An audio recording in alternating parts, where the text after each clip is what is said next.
మీ మధ్యలో గ్యాప్ అంటే తెలుగుదేశం పార్టీ వాళ్ళు టికెట్ రాకపోవచ్చు, సపోర్ట్ చేయకపోవడం ఎలా చూస్తున్నారు?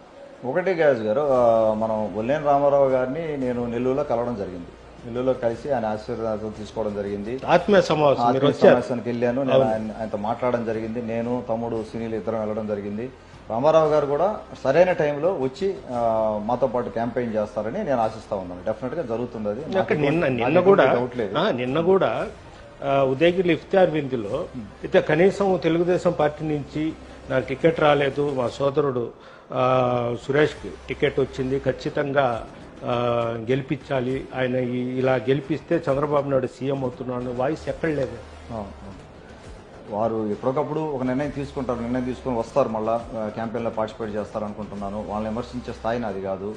సోగా వస్తారు గహేష్ గారు. నాకు తెలిసి ఎటువంటి ఇబ్బంది ఉండదని నేను అనుకుంటున్నాను.